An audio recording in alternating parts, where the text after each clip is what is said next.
नमस्ते, मेरा नाम कुलदीप है और आज हम बात करने वाले हैं इंदौर की कोचिंग इंडस्ट्री की, खासकर भंवर कुआं इलाके की, जो कभी मध्य प्रदेश की प्रतियोगी परीक्षाओं का सबसे बड़ा हब माना जाता था। दिल्ली का मुखर्जी नगर, जयपुर का टोंक रोड, प्रयागराज का कटरा, पटना का भीकना पहाड़ी, इन सबके साथ साथ इंदौर का भंवर कुआं हमेशा टॉप पर रहता था। लेकिन आज ये क्षेत्र कठिन दौर से गुजर रहा है। इस साल कोचिंग सेंटर्स में स्टूडेंट की संख्या पिछले सालों की तुलना में बेहद कम हो गई है। पूरा इलाका वीरान नजर आ रहा है। क्या वजह है इस गिरावट की, आइए गहराई से समझते हैं। हर साल लाखों स्टूडेंट्स इंदौर आते थे। एमपीपीएससी, एमपीएसआई, पटवारी, शिक्षक, असिस्टेंट प्रोफेसर जैसी परीक्षाओं की तैयारी के लिए। कुछ के सपने पूरे होते थे डिप्टी कलेक्टर, डीएसपी बनकर, बाकी को भी सरकारी नौकरी मिल ही जाती थी।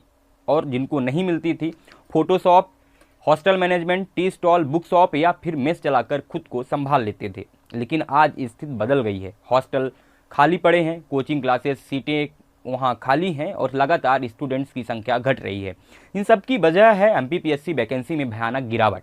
सरकार ने पिछले 7 सालों में पदों की संख्या लगातार घटाई है। इन सब के आंकड़े आप एक बार सुन लीजिए। 2020 में 229 पद, 2021 में 265 पद, 2022 में 468 पद, 2023 में 228 पद, 2024 में 110 पद और 2025 में 157 और साथ ही साथ 2026 में 156 पद। यानी अगर बात करें तो कुल मिलाकर के 1613 पद। और इसमें से भी 13% पद आरक्षण विवाद के कारण कोर्ट में अटके हुए हैं। पहले 500-600 पद आते थे, अब 150-200 के आसपास। कंपटीशन तो और तेज हो गया है, लेकिन अवसर घट गए हैं। स्टूडेंट सोचते हैं इतनी मेहनत के बाद भी चांस कम है तो क्यों इंदौर आएं। कोचिंग इंडस्ट्री की अपनी गलतियां हैं। सरकार के साथ साथ कोचिंग वालों का भी कम दोष नहीं है इन सब में। कोचिंग इंडस्ट्री के द्वारा गुणवत्ता पर ध्यान नहीं दिया गया, सिर्फ प्रचार प्रसार और मार्केटिंग पर ही पूरा फोकस किया। वहीं यूट्यूब में पढ़ाने वाले और ऑनलाइन टीचर्स ऑफलाइन कोचिंग का महत्व कम कर दिए हैं। कई कोचिंग सिर्फ टेस्ट सीरीज, नोट्स या मॉक इंटरव्यू पर टिकी हैं। जो नामी कोचिंग थी वहां योग्य टीचर्स की कमी है। बड़े नाम वाली कोचिंग में टीचर्स व्यापम वाले पढ़ाते हैं, क्योंकि इनसे उनका जो खर्चा है वो बचता है। इंदौर की एक बड़ी कोचिंग में मालिकों के विवाद से योग्य टीचर्स ने मिलकर अलग कोचिंग खोल ली। कोई भी ऐसी कोचिंग नहीं है जहाँ एडमिशन लेकर सभी सुविधाएं, क्लास टेस्ट सीरीज या डाउट मॉक इंटरव्यू एक साथ मिले।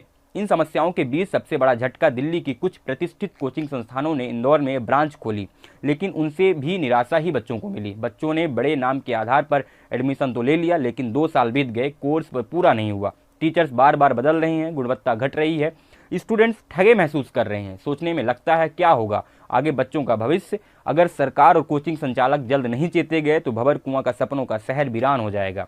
सरकार को समय रहते सभी खाली पद भरने चाहिए। कोचिंग वालों को गुणवत्ता पर ध्यान देना चाहिए। टीचर्स की ट्रेनिंग, सही मटेरियल और ट्रांसपेरेंट